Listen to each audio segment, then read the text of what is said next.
बिस्मिल्लाहिर्रहमानिर्रहीम। अस्सलाम वालेकुम। आवाज़ आ रही है? आप लोगों ने ये नोट किया होगा कि इलेक्शन के दौरान मैं कहीं भी नहीं निकला, मैं अपने घर में ही रहा। दोस्तों ने कहा कि जलसा करें, मैंने मना कर दिया। कॉर्नर मीटिंग करें, मैं कहा कोई ज़रूरत नहीं है, जो खुद जाए काम करे। बिस्मिल्लाह, जलसा मुफ्त में नहीं होता, 8-10 करोड़ रुपया जलसे पे खर्च होता है।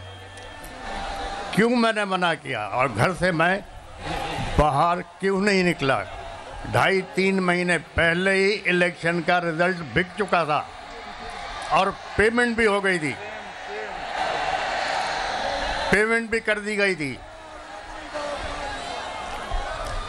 जब मैं हमेशा कहता था, और मेरे कुछ दोस्त कहते थे आप बार बार क्यों कहते हैं, मैं हमेशा कहता था कि फेडरेशन की अलामत हमारी फौज है, रखवाली है फेडरेशन की।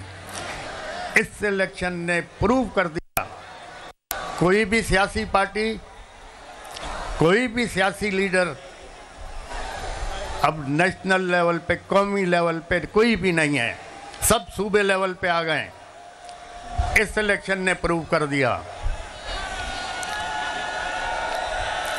अब जहाँ तक सवाल है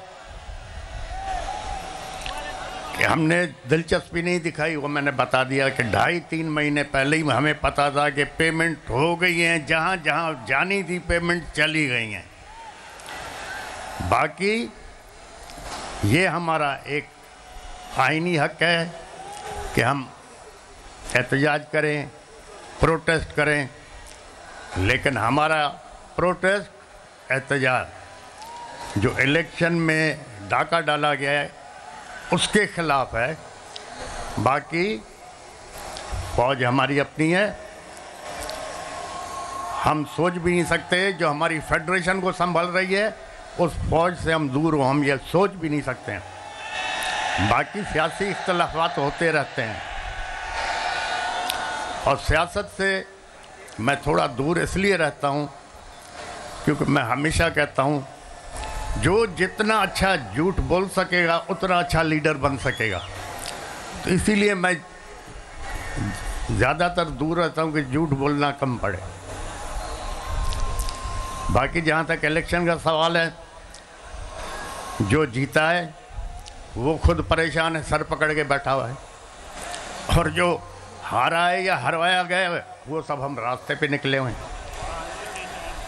तो अब तो ये जो फैसला जो हमारे मुल्क के करते हैं, अब उनको सोचना पड़ेगा कि अब आपके पास कोई भी कौमी पार्टी या कोई भी कौमी लीडर नेशनल लेवल पे नहीं रहा। तो अब कौन बचा फेडरेशन संभालने वाला? सिवाय फौज के कौन बचा है? अब फलस्तीन में देखो क्या हशर है, गाजा में देखो क्या हशर है, लोग जूते खा रहे हैं, मर रहे हैं। अगर ये हमारी फौज नहीं हो तो हमारा भी यही हशर होगा।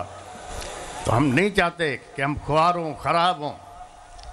ये हमारी फौज है जिसकी वजह से हम इज़्ज़त से भी बैठे हुए हैं, सुकून से बैठे हुए हैं। यही फौज हमारी बॉर्डर संभाल रही है, यही सरहदों को संभाल रही है, दहशतगर्दी से मुकाबला कर रही है। इसी वजह से हम आराम से घूम रहे हैं, फिर रहे हैं। बाकी जहाँ तक सवाल है इलेक्शन का, इस पे भी मैं ज़रूर थोड़ी रोशनी डालना चाहूँगा। अब इंट्रा पार्टी इलेक्शन है।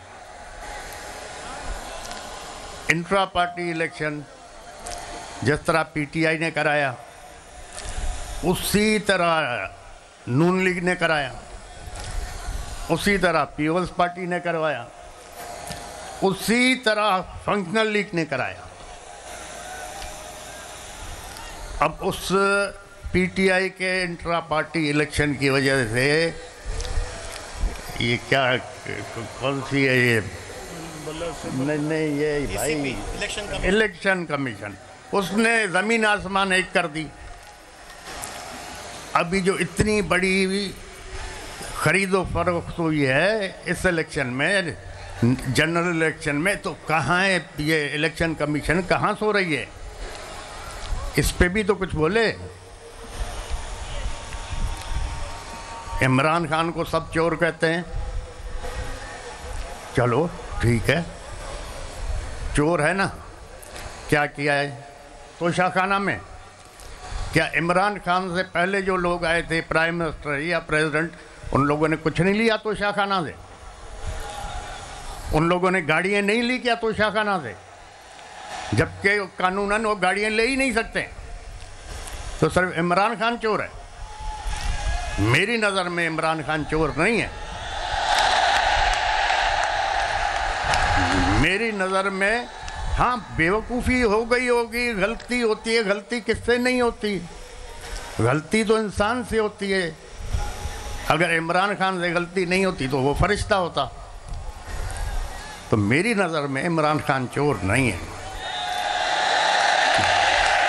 अगर इमरान खान चोर है तो फिर हम सभी चोर हैं। इंशाअल्लाह ताला अब ये एक कुदरती निज़ाम है।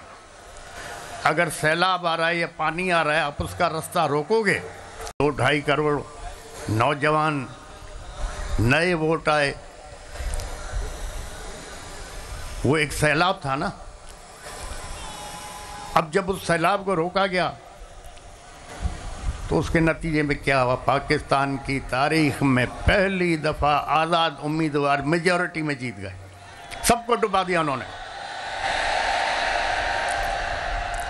ये तो पीटीआई के नौजवानों ने, बच्चों ने, लड़कियों ने, औरतों ने एक कमाल करके दिखा दिया। न उसके पास सिंबल, न किसी को निशान का पता पड़ रहा था, और न फिर कोई सोच रहा था कि आज़ाद उम्मीदवारों को वोट मिलेंगे, लेकिन मिल गए। तो अगर किसी इस मुल्क में अगर आप इंसाफ नहीं दोगे, इज़्ज़त नहीं दोगे, तो लोग फिर इंसाफ के लिए अलग रास्ता निकालेंगे। काफ़ी वक्त पहले अखबार पढ़ रहा था तो उसमें लिखा हुआ था कि जनाब 2 या 3 आदमियों को फांसी की सज़ा हो गई। 8-10 साल केस उनका चलता रहा। 8-10 साल के बाद सुप्रीम कोर्ट ने फैसला किया कि ये बेगुनाह हैं, इनको आज़ाद किया जाए। तो जेलर ने कहा जी आज़ाद कहाँ से करें, 6 महीने पहले फांसी हो चुकी है। अब हमारे पास इंसाफ तो ऐसे चलते हैं। अब सुप्रीम कोर्ट कह रहा है इसको आज़ाद करो, जेलर कहता हमने फांसी दे दी क्योंकि उसको फांसी की सज़ा हुई थी। अपील 10 साल के बाद कोर्ट ने सुनी।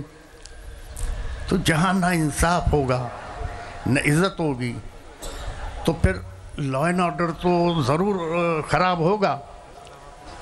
इंशाअल्लाह ताला अब सोचना यह है कि कानून के दायरे में रहते हुए और इज़्ज़त से इस मसले को बाकी पार्टियों के साथ JUI हो गई, जमात इस्लामी हो गई, और मज़ीद जो भी हमारे साथी हमारे साथ आना चाहें, हम उनसे मिल के उनके मशवरे के साथ इसको चलाएंगे। जहाँ तक मुझे पता है, जो मैं समझता हूँ, जो ऊपर खिचड़ी बन गई है, 8-10 महीने से ज़्यादा ये हुकूमतें चलना ही नहीं है।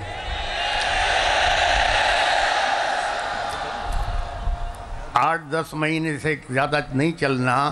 अब पिछले जो 20 महीने हुकूमत थी उसमें जो महंगाई आसमान पे गई है, उससे क्या हुआ है? उससे हुआ ये है कि जो मिडिल क्लास थी वो ख़त्म होती जा रही है। अब इस इलेक्शन के बाद आप देखो महंगाई आसमान पे जाएगी। अब जब महंगाई जाएगी तो आपका मिडिल क्लास ख़त्म हो जाएगा, तबाह हो जाएगा। माशरे को अमीर आदमी नहीं चलाता, न गरीब चलाता। माशरे को मिडिल क्लास चलाता है। जब मिडिल क्लास ख़त्म हो गया तो आपका माशरा ख़त्म हो जाएगा। तो खुदा के लिए जो ये देख रहे हैं हालात किस तरफ हमारे जा रहे हैं, इनको सोचना चाहिए। और ये 8-10 महीने से ज़्यादा हुकूमत चलनी भी नहीं है। हो सकता है अब फ़ौज ने सबको आजमा लिया, अब आजमाने के लिए बचा क्या है, हो सकता है इमरजेंसी डिक्लेयर हो जाए या मार्शल लॉ लग जाए। यही जज उसको प्रोटेक्शन देंगे, यही जज जो इधर बैठे हुए हैं, यही जज लीगल कवर देंगे। तो हालात अच्छे नहीं हैं। दूसरा, मेरे दोस्तों ने कहा कि जी हम बाइकआउट करें इलेक्शन। मैंने कहा नहीं, आप बिल्कुल लड़ें। अगर नहीं लड़ते इलेक्शन तो हम कैसे इन लोगों को एक्सपोज करेंगे? अगर कुछ दोस्तों के कहने पे हम बाइकआउट करते तो ये लोग एक्सपोज ही नहीं होते। अब इतने बुरी तरह से एक्सपोज हो गए कि नेशनल और इंटरनेशनल लेवल पे ये बदनाम हो गए। इस इलेक्शन को कौन मानेगा? क्योंकि सारे इलेक्शन फ्रॉड पे थे, रिजल्ट पहले बिके हुए थे। तो इंशाल्लाह देखें, खुदा अच्छा करेगा। खुदा ताला आप लोगों को, इस मुल्क को, हमारी फ़ौज को अपने हिफ्ज़ अमान में रखे और हर आफत, आजमाइश, तकलीफ़, दुश्वारी से पनाह में रखे। हमारे जजों को, हमारी फ़ौज को खुदा रहनुमाई फरमाए कि इस कौम के, इस आवाम के फ़ायदे के लिए सोचें और काम करें। आप लोगों की सबकी मेहरबानी। आप लोग दूर से आए, और दूसरा ज़्यादा मैं तकरीर कर भी नहीं सकता, तकरीर मुझे आती नहीं। मेहरबानी, खुदा हाफ़िज़। सब्सक्राइब करें और बेल दबाएं ताकि कोई खबर रह न जाए।